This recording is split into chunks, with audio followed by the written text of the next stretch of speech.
He's rich, he's handsome. Miss Kennedy, I want very much to have you as my wife. I don't think I've ever seen a face as beautiful as yours. Meet me tomorrow. Nobody would know. You should have nothing to do with him. Don't listen to him. Don't believe him. Why?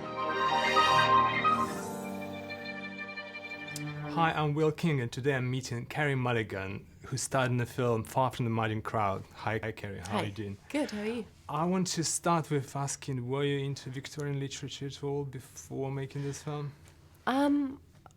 As an English girl, Yeah. you do a lot of Victorian literature at school. So I sort of, I think when you're forced to do it at school, you sort of veer away from it in adulthood. You don't really appreciate it. But actually coming back to it was really great. And I'd never read Far From the Madding Crowd. I'd read other Hardy novels and lots of Austen, lots of Dickens, but I'd never read this book. So I discovered it completely afresh, which was great. Do you think working for Pride and Prejudice and Austen's novels prepped you for this film? To a degree, but I mean, Austen and Hardy are very different, and I think that's what I love so much about Hardy's novels, and particularly this one, because it's so dark and there's so much complexity to the characters. It is difficult for a woman to define her feelings in a language chiefly made by men to express theirs.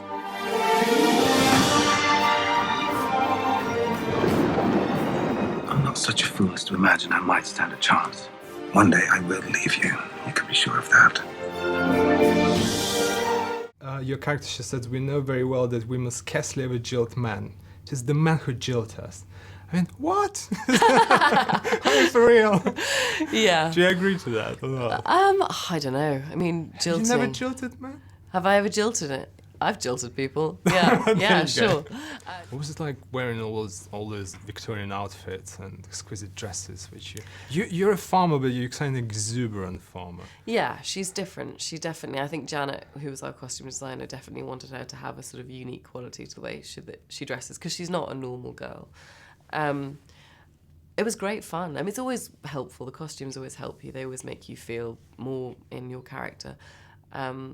The corsets were tight, which was great in the costume fittings, and then when I was running up and down hills 15 times in a row, was slightly less fun. But it's all, you know, I think Janet does a brilliant job of telling her story through the costumes as well, and you can see a real journey that she goes on in the way that she dresses.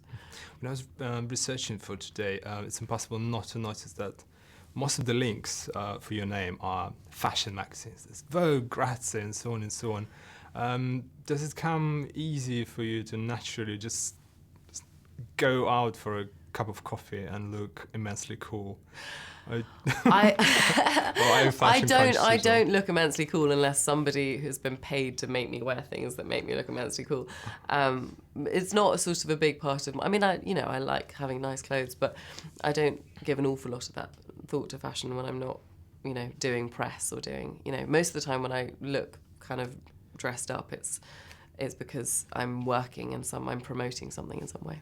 Do you have any special tricks for what are the do's and don't do's for a red carpet, let's say, of this film? I've kind of always just worn stuff where I don't feel uncomfortable. I think, it's a bizarre, intimidating environment to be standing in front of a group of people taking your photograph. It's unnatural and, odd in a way. And so I think the main thing is just not feeling uncomfortable. So I just wear stuff where I'm completely relaxed. I'm gonna tell you something. Anybody finds out, we're both dead. That's why this driver's gotta go, Bernie. He's gotta go.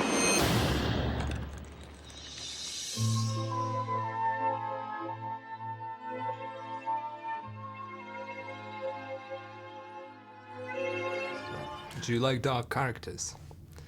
If we look at your filmography.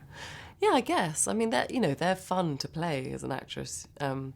It's fun to have flawed characters and characters who have some sort of struggle or have some sort of darkness to them, because most people do in real life. I mean, and so it just means that you've got someone who's fully fleshed out, and that's great to play as an actress. You could base it on some experience you went through in life. Yeah, or not. I mean, remember when I did the Seagull when I was 21 on stage, and that character Nina has a sort of incredible grief and sadness in her life, and almost a madness at the end of the play. And I had none of that. I grew up in a lovely house and had nothing bad happen to me ever.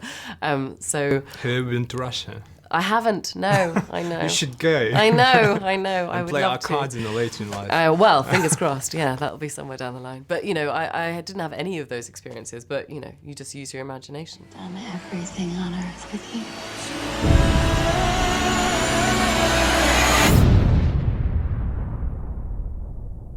I don't want to go. And don't. I also read that once when you were young and aspiring actress, Julian Fellowes told you not to become an actress and marry a lawyer. Yeah, no, Is he that said if you true? are going to become an actress, you should probably marry a lawyer or a banker, someone with lots of money. Did you ever write him a letter saying, "Dear Julian, sorry, I did become an actress. Married a musician." No, we've kept in contact, and he's sort of been part of my life since then. He was very kind to me at the beginning, and we've hung out and done stuff and worked together on various things since then. So he's fine about the lawyer. Is it actually his wife who introduced you to a casting director? Who Yeah, eventually it got was you both casting of them, for really. Pride and Prejudice. Yeah, exactly. He suggested that I go to a certain acting workshop in London, and she introduced me to a casting director who was doing a sort of open casting call for Pride and Prejudice, That's which brilliant. ended up being my first job. Girl power. What can I say? Yeah. Thank you so much for this Thank you interview. very Cheers. much. Cheers. Lovely to meet you. Especially on a kind of literary classic like this. Sorry. That's not going to fall on your head, don't worry. Oops. So it doesn't make it another. That would have made a great YouTube video if that hit me. That come crashing down. Damn, it didn't. Okay.